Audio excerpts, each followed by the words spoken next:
Bonsoir à tous, encore une fois, vous avez choisi TV Plus Madagascar et vous avez bien fait. Bienvenue dans cette nouvelle édition de notre journal en version française, toujours en direct. Et voici les titres. Madagascar rentre dans une nouvelle phase de gestion de son secteur minier. Le gouvernement a officialisé la numérisation des permis d'exploitation, mettant ainsi un terme aux documents papier, souvent sujets à la falsification. Les équipes des services d'urgence de différents hôpitaux unissent leurs efforts pour prendre en charge les patients, notamment en période de forte affluence, comme cela a été le cas lors du récent empoisonnement collectif. C'est ce qu'a expliqué un médecin urgentiste durant les journées francophones de médecine d'urgence. La décharge d'Anjalanche est aujourd'hui presque saturée. La capitale malgache produit environ 1500 tonnes de déchets par jour, dont 60% sont dirigés vers ce site. Conflit entre Israël et Iran. Jean-Noël Barrot, le ministre des Affaires étrangères français, a réaffirmé jeudi la priorité absolue de la France à la sécurité des Français, des Françaises dans la région. Et Madagascar entre dans une nouvelle phase de gestion de son secteur minier. Le gouvernement a officialisé la numérisation des permis d'exploitation, mettant ainsi un terme aux documents papier souvent sujets à la falsification. Ces 20 dernières années, plusieurs cas de permis frauduleux ont été découverts, poussant les autorités à renforcer les dispositifs de contrôle. Désormais, chaque permis est doté d'un QR code permettant une vérification rapide et fiable des informations concernant les titulaires. Mamtine Ajimblul Omekaradefton. Cette réforme a déjà été validée par les autorités. Les falsifications de documents miniers sont un problème ancien, favorisant la circulation de nombreux faux permis. L'introduction du numérique permet ainsi de mieux contrôler les autorisations et d'assurer le plus grande transparence dans le secteur. Chaque permis délivré contient désormais un QR code qui permet une vérification immédiate sur le terrain. Ce système est géré par le BCMM, au Bureau national de cadastre minier à Madagascar, et facilite considérablement le suivi des activités minières lors des inspections. À l'occasion du lancement de cette réforme, 100 exploitants et 66 chercheurs ont déjà reçu leur permis numérique. C'est une étape essentielle pour lutter contre les faux documents, a déclaré Rakotomalala Eden Olivier, ministre des Mines.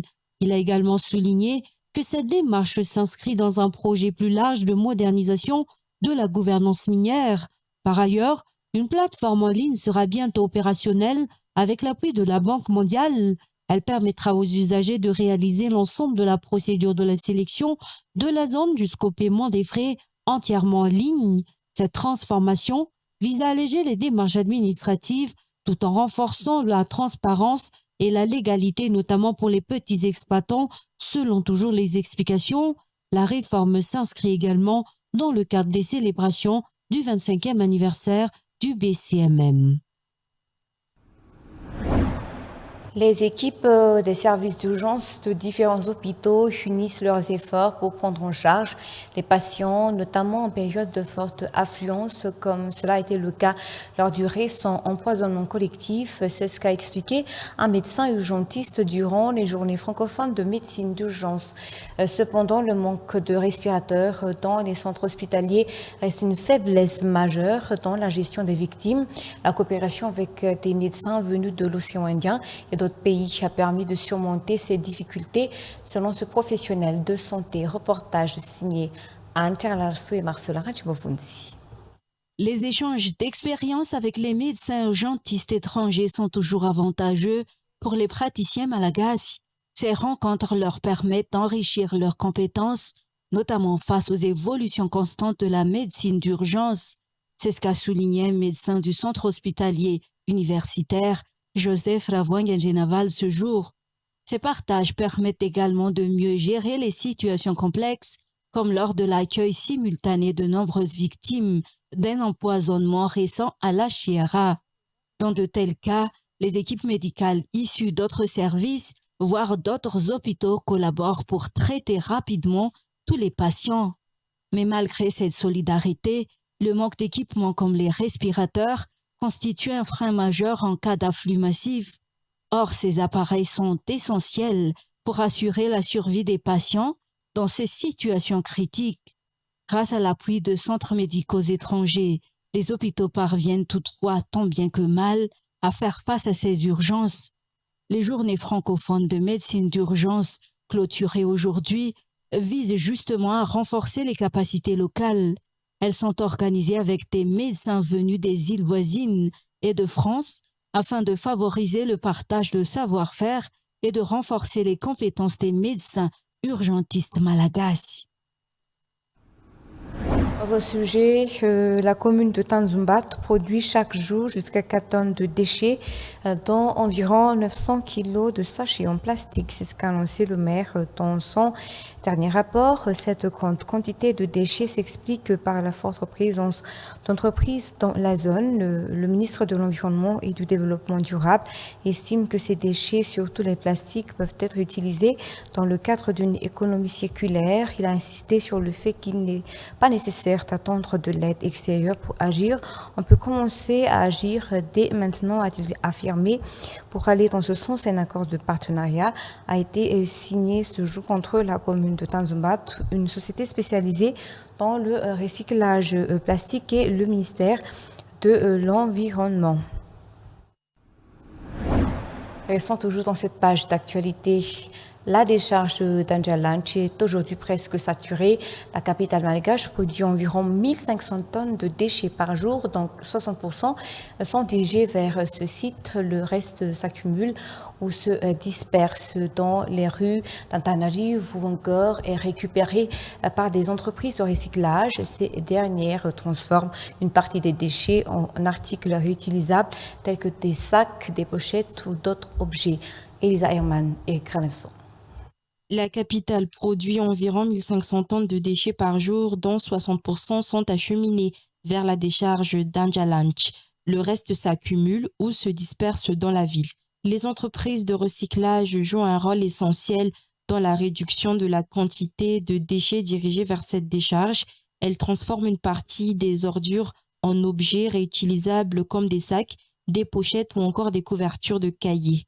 Selon une enquête menée auprès des acteurs du secteur, les entreprises industrielles figurent parmi les plus grands producteurs de déchets à Antananarivo. Ces dernières collaborent de plus en plus avec des recycleurs pour valoriser les déchets recyclables qui représentent environ 40% des déchets quotidiens de la capitale. La coopération entre les recycleurs et certaines marques locales a permis de combiner la fabrication Vita Malagasy et l'utilisation de matériaux recyclés dans des articles à la fois artisanaux et utilitaires. Cette alliance entre l'artisanat et recyclage contribue non seulement à réduire l'impact environnemental, mais aussi à promouvoir une consommation responsable.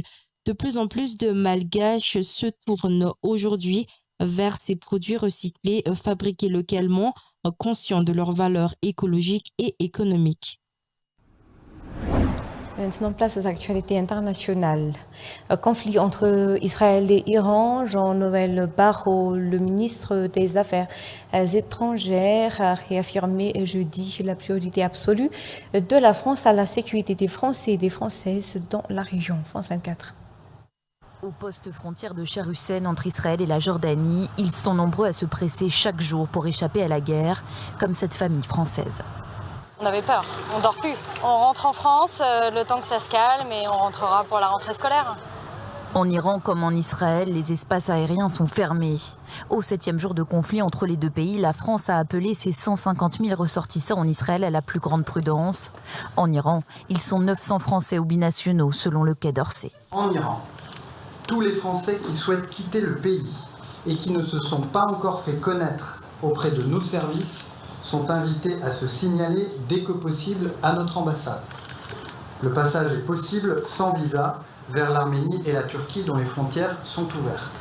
En Israël, les Français qui souhaitent rentrer en France peuvent continuer à le faire en gagnant par la route la Jordanie et l'Égypte. Les autres chancelleries se mettent aussi en ordre de bataille. Ces derniers jours, des Japonais ou des Polonais ont pu être évacués d'Iran in extremis, comme cette femme qui a transité par Bakou, en Azerbaïdjan. Heureusement, on est arrivé en Pologne et en sécurité. On est très heureux mais très fatigués. Les États-Unis préparent de leur côté l'évacuation volontaire de leurs ressortissants d'Israël.